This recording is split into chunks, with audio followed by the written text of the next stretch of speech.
Saudara dan sahabat, marilah kita awali perenungan kita di hari ini dengan berdoa bersama Santo Fransiskus dari Assisi. Marilah kita berdoa dalam nama Bapa dan Putra dan Roh Kudus. Amin. Ya Tuhan, jadikanlah aku pembawa damai. Bila terjadi kebencian, jadikanlah aku pembawa cinta kasih. Bila terjadi penghinaan, jadikanlah aku pembawa pengampunan. Bila terjadi perselisihan, jadikanlah aku pembawa kerukunan.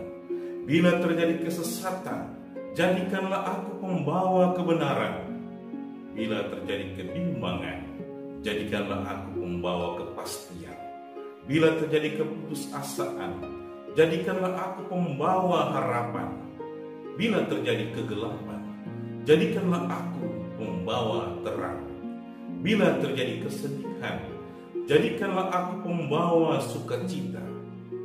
Ya Tuhan Allah, ajarlah aku untuk lebih suka menghibur daripada dihibur, mengerti daripada dimengerti, mengasihi daripada dikasihi.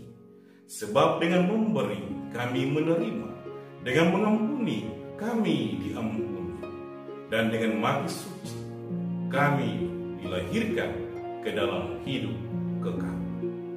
Demi Kristus Tuhan kami. Amin.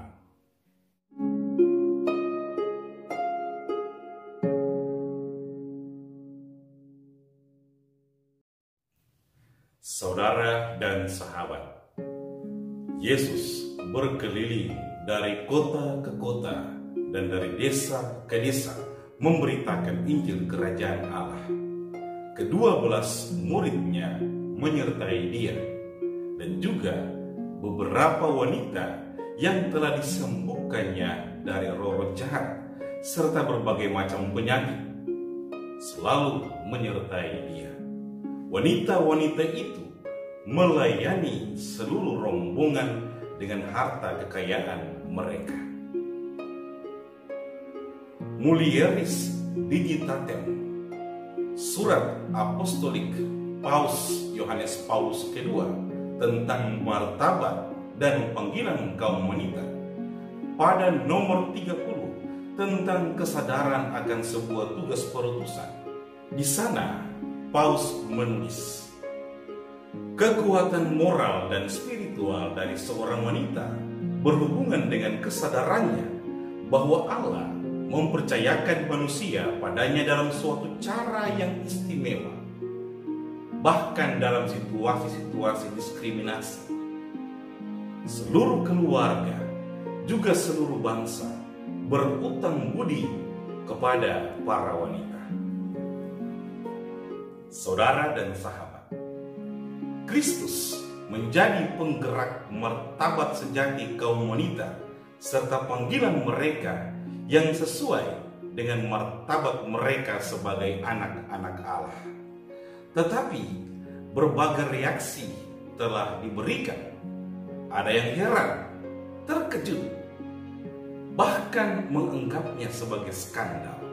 Mereka heran bahwa ia sedang bercakap-cakap dengan seorang perempuan, sebab tingkah laku ini berbeda dengan orang sesamanya.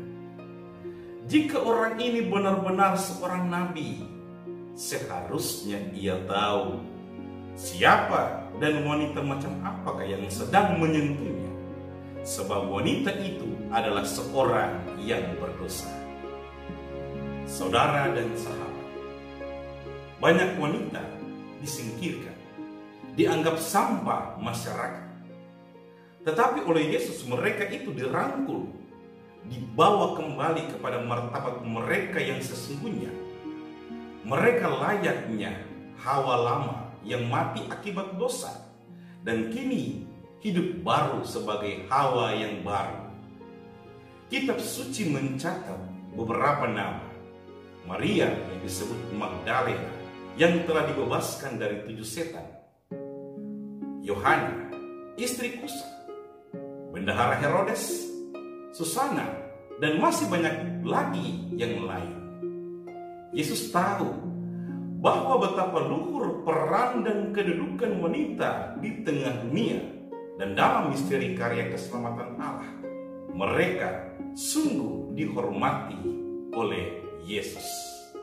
Para wanita ditampilkan dalam beberapa perumpamaan Yesus untuk memberikan gambaran mengenai kerajaan Allah. Seperti perumpamaan tentang dirham yang hilang, tentang ragi, gadis-gadis yang bijaksana dan bodoh. Yang amat mengesankan adalah cerita tentang sedekah seorang janda yang secara sosio-yuridis zaman itu, para janda adalah orang-orang yang benar-benar tidak memiliki pembela. Saudara dan sahabat, Yesus tidak mendiskriminasi kaum wanita sebagaimana lazimnya zamannya itu. Wanita yang bungkuk punggungnya, yang diikat setan selama 18 tahun, disebut oleh Yesus sebagai anak Abraham. Padahal gelar anak Abraham digunakan hanya untuk kaum laki-laki. Saat melewati Via Dolorosa, Yesus juga menyebut para wanita yang meratapinya sebagai putri-putri Yerusalem. Yesus sungguh menghormati kaum wanita dan menyapa mereka dengan kata-kata yang menyejukkan. Yang tua, yang muda, yang sehat dan sakit, bahkan yang dicap sebagai pelacur dan pendosa sekalipun. Saudara dan sahabat, bukankah di dalam dan melalui wanita peristiwa terbesar dalam sejarah manusia, inkarnasi Allah sendiri terlaksana? Marilah kita bersyukur atas tiap-tiap wanita, semua wanita, atas para ibu, para saudari, para istri, atas para wanita yang mengorbankan diri demi melanjutkan kehidupan untuk beranak cucu dan memenuhi bumi, atas para wanita yang menguduskan diri mereka bagi Allah melalui panggilan-panggilan religius. Kita bersyukur atas para wanita yang mengabdi kepada banyak orang, atas para wanita yang bekerja secara profesional, yang kadang-kadang dibebani oleh tanggung jawab sosial yang besar, atas wanita yang kuat dan yang lemah. Kita bersyukur atas semua wanita yang lahir dari hati Allah dengan segala keindahan dan kekayaan pribadi mereka. Kita bersyukur atas kehadiran kaum wanita yang bersama kaum pria bersiara di bumi ini yang merupakan tanah air sementara dan dunia yang seringkali menjadi lembah tangis dan ladang kekerasan.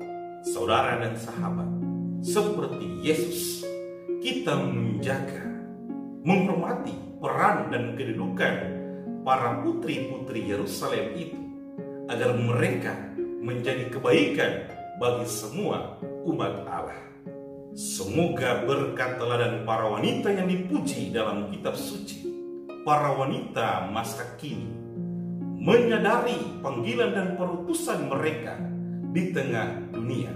Maka seperti Bunda Maria, Hawa yang baru, mereka terbuka pada rahmat Allah dalam kekudusan, ketaatan pada kehendak Allah, dan yang setia menghadirkan kehidupan, bukan kesengsaraan, bahkan kematian.